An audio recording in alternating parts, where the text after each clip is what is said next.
अपने हल्के इंतखाब जडीबल की रिव्यू मीटिंग ले रहा हूँ। एक कॉम्प्रिहेंसिव मीटिंग है जिसमें इस साल के जितने भी काम लिए जाएंगे या जो पेंडिंग काम है, चाहे वो किसी भी डिपार्टमेंट हो, क्योंकि आज की डेट पे बहुत इम्पॉर्टेंट है कि जो सिटी रोड्स है, मैकडमाइजेशन है, अब जो लेन्स ड्रेन्स है, पानी की जो किल्लत है, बिजली की जो बहरान है, उसके साथ साथ क्योंकि मेरे कंस्टिट्यूंसी में इस सिटी के सबसे बड़े लेक्स आते हैं, चाहे वो मीर बहरी डल हो, डल लेक हो, निगीन हो, आंचार सर हो, खुशहाल सर लेक हो, या जो भी ट्रिब्यूटरीज़ है। उसके अलावा जितने अच्छे अच्छे हस्पताल हैं, बड़े हस्पताल हैं, वो भी इसमें आते हैं।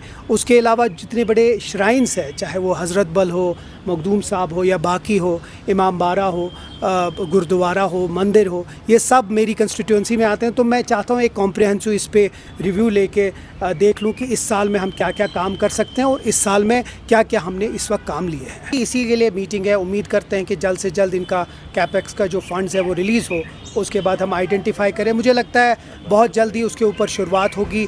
मैं ऑफिसर से भी बात करके देखता हूँ कि जल्द से जल्द जब इसका शुरुआत कब होगी। मुझे लगता है एक ही साथ, क्योंकि अगर आपने देखा होगा जब बजट बन रहा था तो उमर अब्दुल्ला साहब एज फाइनेंस मिनिस्टर ने कैपेक्स के बजट के लिए जितने भी एमएलएज थे उनसे उनके डिमांड्स लिए, और उसमें बहुत सारे मैक्सिमम जो थे मैकडमाइजेशन का है। तो शहर में जो मैकडमाइजेशन है उसके ऊपर भी डिस्कशन होगा और जल्द से जल्द वो शुरू हो जाएगा। सबसे बड़ी बात है कि उमर साहब खुद he is leading from the front. वो खुद ही ऑन स्पॉट है, ग्राउंड ज़ीरो पे हैं, हर एक जगह गए, चाहे वो पुंछ था, राजौरी था, सूरनकोट, ऊडी, केरन, करना, जितने भी दूर दराज इलाके हैं उधर गए, और जो बॉर्डर के एरियाज़ है जहाँ सबसे ज़्यादा नुकसान हुआ उसको देखने खुद पर्सनली मॉनिटर करने गए। अब देखिए, पहले जो अहम चीज़ था वो था कि लोगों को बचाना। उसके बाद जो सबसे अहम है वो है इसकी असेसमेंट रिपोर्ट। जो डैमेज हुआ है उसका कितना असेसमेंट है, उसको उमर साहब ने हिदायत दी है जल्द से जल्द असेसमेंट रिपोर्ट आएगी, कितना डैमेज हुआ है। उसके बाद जो नेक्स्ट है वो रिलीफ का काम है। रिलीफ का काम जल्द से जल्द वो शुरू हो जाएगा। देखिए, आप इतने आसानी से किसी मुल्क पे हमला करके उसको ला नहीं सकते हैं, और आपने देखा होगा राजौरी, पुंछ और ये इलाके हैं सरहदी इलाके, उन पे कितना जुल्म हुआ इस जंग की वजह से। सीज़ फायर होता है तो जम्मू कश्मीर के लोग जो है वो राह की सांस लेते हैं। तो मुझे लगता है जंग के तो हम कभी फेवर में नहीं थे, ना हम कभी उस फेवर में रहेंगे। जहाँ तक इस मुल्क में अपनी इंटरनल बातें हैं, पार्लियामेंट सेशन है या बाकी चीज़ें, बिल्कुल अपोजिशन का अपना एक रोल है, वो उनका हक है कि वो स्पेशल सेशन के बारे में बात उठाए। बट अल्टीमेटली इस वक्त मुझे लगता है रिहेबिलिटेशन बहुत इंपॉर्टेंट है।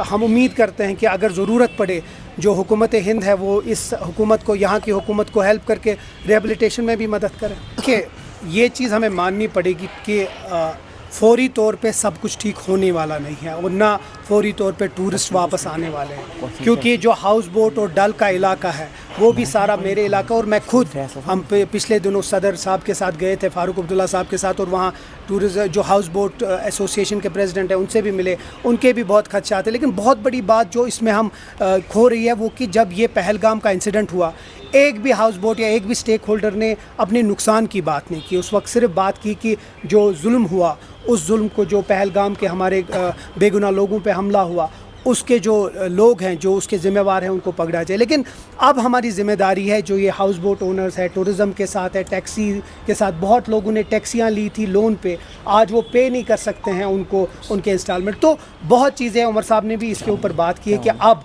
जो रिलीफ और रिहेबिलिटेशन की बात है उसमें टूरिज़म का भी डिपार्टमेंट आता है, उस पर आज से बात होगी। मुझे लगता है फौरी तौर पे जो ही इस चीज़ से, क्योंकि आज डिफेंस मिनिस्टर साहब भी आ रहे हैं, तो ये जब दौरे सब ख़त्म हो जाएंगे उसके बाद उमर साहब इसके ऊपर बात करके सब स्टेक होल्डर के साथ मीटिंग करेंगे। अच्छी बात है, डिफेंस मिनिस्टर हैं इस मुल्क के, आ रहे हैं, रिव्यू कर रहे हैं, स्टॉक ऑफ द सिचुएशन ले रहे हैं। उमर साहब से भी मिलेंगे, जो कंटोनमेंट एरिया में प्रोग्राम है उसमें उमर साहब से भी मिलेंगे। अच्छी बात है, हम चाहते हैं कि अमन हो, सरहदों पे अमन हो, यहाँ के लोग ठीक से रहे, अमन में रहे और तरक्की हो। वो हमारा सबसे बड़ा इस वक्त काम है और उसी पे हम फोकस करेंगे।